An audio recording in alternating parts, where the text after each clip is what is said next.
Yo, what's up? It's Kyle here with CampusGains.com. Transform your body in college. And I wanted to let you know that over the next few weeks, I'm going to be covering the topic of getting shredded when you're in college, because I get a lot of requests for this specific topic on my Twitter at CampusGains, on my Instagram at CampusGains, and even on Facebook, CampusGains. That is the name of the fan page. So I just wanted to let you know I will be covering that topic over a series of videos, and I want to kick it off by letting you know that I actually have what I call the Shredded Student Checklist available for download over at CampusGains.com, or you can just click the link below this video to get it right now. So the topic of this video is actually about building muscle. This is a key component in having a shredded physique.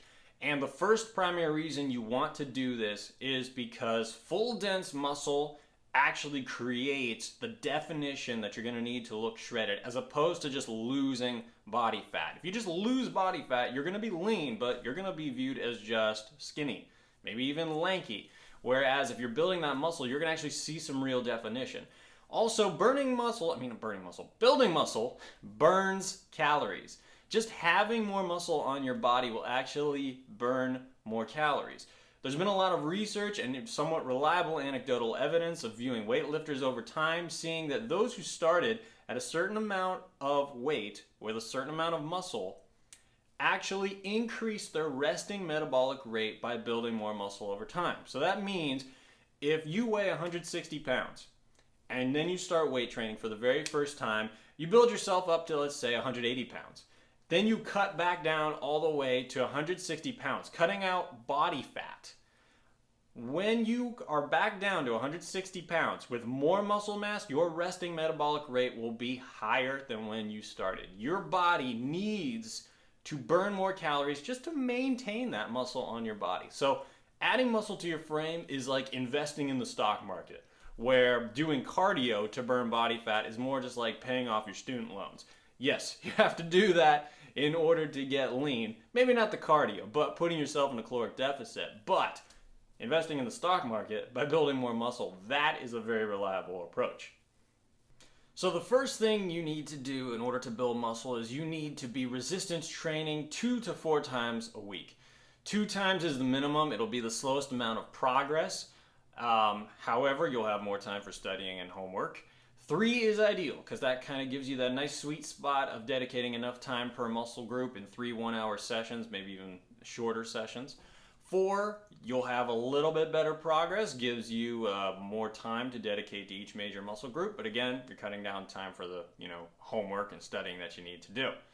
You should be focusing on getting stronger, because there is no way to separate larger muscle size with getting stronger. If you focus on getting stronger, your muscles will grow. That's an important part. And in order for them to get stronger is by simply increasing weight and lifting heavier and heavier weights from week to week. And when you're starting out, you'll be able to do that. You'll actually be able to increase the amount of weight that you can move in order to build more muscle quickly. So that should be your focus. Next, you should be focusing the majority of your time in those workouts on compound lifts. So these are lifts that are working multiple muscle groups at the same time. Don't be one of those guys who walks into the gym and thinks just because he needs to build his biceps that all he's going to do is different kinds of curls. Isolation curls, spider curls, barbell curls. That is a waste of time because you got the rest of your body to focus on, and many of these major compound lifts are going to work your arms well enough in the beginning that you're going to see some good hypertrophy from them. So what are these exercises I'm talking about? I'm talking about squats, deadlifts, bench press, overhead press, weighted chin-ups, dips. Excellent exercises. I actually have another video all about these kinds of exercises that you can check out. But that is what the majority of your time in the gym focusing on building muscle should be. Now, just because you're going to be doing some compound exercises to focus on a ton of muscle groups at the same time, that doesn't mean you shouldn't also try to focus on lagging muscle groups, like ones where you're especially weak, or you actually just want to build up some size to make your body look physically proportional, which could be your biceps. That is in my case. I'm actually trying to build those up right now. So In that case, you will want to work in some isolation lifts or accessory lifts in order to do that. And this could be bicep curls. This could be tricep extensions. This could be calf raises. Anything that could either support a proportional body or help you to get through sticking points in some of those major compound lifts.